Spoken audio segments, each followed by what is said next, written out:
So I got pulled over by the police today, and you will not believe what happened. Hey, Jason here. If you've been watching the channel, you've been seeing me go through Joburg, showing you how beautiful of a place it is, how safe it is here. But most importantly, I've been talking to you about success, what it is, and how to get it in the three areas of life that I focus on: happiness, health, and wealth. And so today is going to be a bit of a light day. You know, it's Friday here in Joburg. I actually went out to Clearwater, which, if you haven't been to Clearwater, I think it's in Rudyport. I think that's how you say it.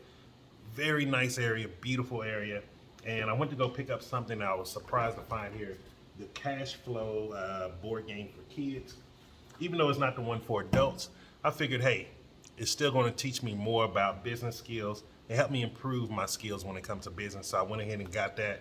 And on the way back, it was a very interesting trip. So let me just tell you about it. So going through, we made it to, I think Brixton is the area, and the guy, my Uber driver, he was pulling over, came to a stop, and I was kind of confused. I'm like, but I learned don't ask questions here. Like, they know what they're doing, and I'm not trying to drive, so I was just seeing what happened. Then he was like, oh, the police pulled us over. I was shocked.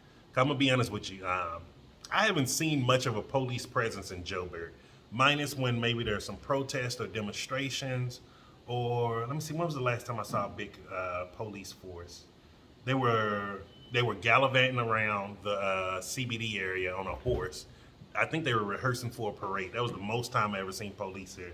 So to be honest with you, I didn't think South Africa, or at least Johannesburg, had police here. And so when they pulled us over, it was really cool. Very interesting perspective, especially as a person coming from the United States.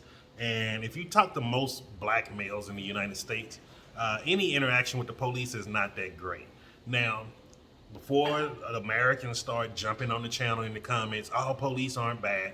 I'm not saying all police are bad. I had some very great police officers in my life. One was Officer Perkins. He used to do night duty at the Waffle House in Lancaster. And another one was Officer Simpson, who used to work for the DeSoto High School Police Department. So I'm not saying all police are bad. However, I am saying I've had some horrible encounters with police officers. So coming here, he opened the door, which I was shocked. I'm like, okay, I don't know why he's opening the door for me to talk to me. And so then he's just like, hey, how you doing? Where you coming from? And I let him know I was coming from Clearwater Mall. And he was like, it's okay if I search you? I'm like, yeah, it's cool. Like, I don't have anything on me. The most you're gonna usually find on me is weed, and I don't care about that, yo. Like, I'm not finna sit here and act like a criminal because I have weed on me because I smoke. And so then he started talking to me. He's like, where's your accent from? He's like, you're not from here.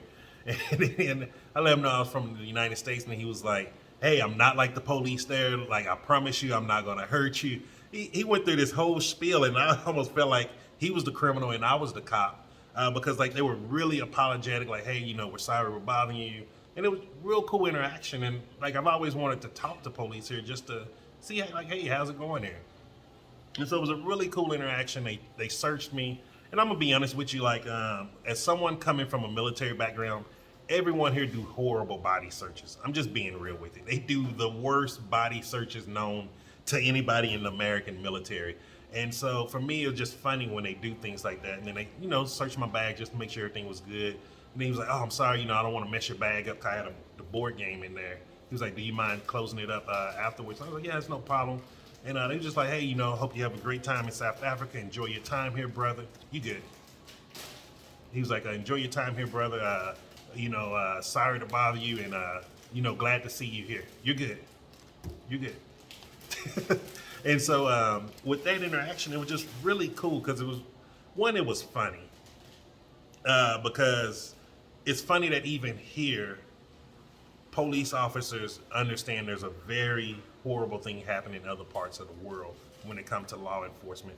And two, it was a really humbling experience because I feel like so many people, and I don't know what the sentiments here are towards police. Like, I don't know, and I don't really ask people that. But for me, I feel like police are supposed to be protectors of your community. They're supposed to make you feel safe. And they should also be friendly. And so seeing that here, like, it was very humbling because so many people, when I told everyone that I was coming to South Africa, and especially Johannesburg, everyone, Everyone told me it's dangerous. They're going to kidnap you. It's horrible. Be safe. Be careful. And all I've seen here since I've been in South Africa is love. Like, it doesn't matter what tribe a person from, if they're from a different country. Like, I met a great brother from the Dominican Republic of Congo, met a great brother from Nigeria, great brother from Ethiopia. And people keep telling me there's people from Ghana here too, but I haven't met anyone yet that told me they're from Ghana. And then meeting people from Limpopo, from Mpumalanga, meeting people from Cape Town. I've still yet to meet a bunch of. I haven't met a lot of colored guys here yet. Someone on my TikTok told me like, "Hey, check out some colored takeaways." So I'm waiting for him to respond to me and let me know where can I go there. I went to an Ethiopian restaurant. People showed love and respect. Like, there's so many misimages of Joburg, and I really want people to understand, especially the people of South Africa, to understand, like, yo, this is a really great country. Joburg is a really great city. I have a lot of love and respect for this place, and most people will never understand why I fight so hard for South Africa. And it's because after when my life got turned upside down and I thought everything was lost, I knew coming here was the place that I had to be. And coming here, it was the place that I needed to be.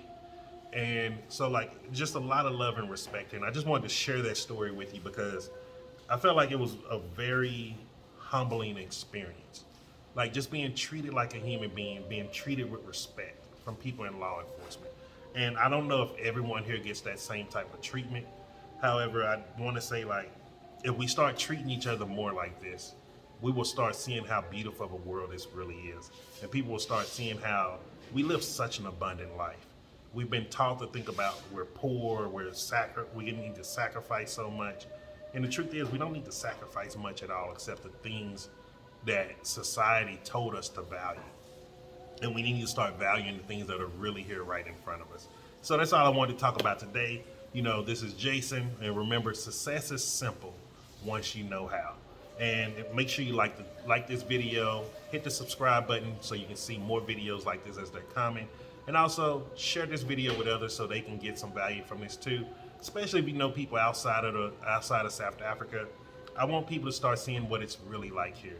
Not all these videos talking about wrong turn, not all these videos trying to over exaggerate the danger here. Because there's videos here literally not far from where I live, and people be acting like they're gonna get fucking mugged in broad daylight, and there's literally nothing there. They're not showing you the safe areas there. They're not showing you the reasons why it's safe there.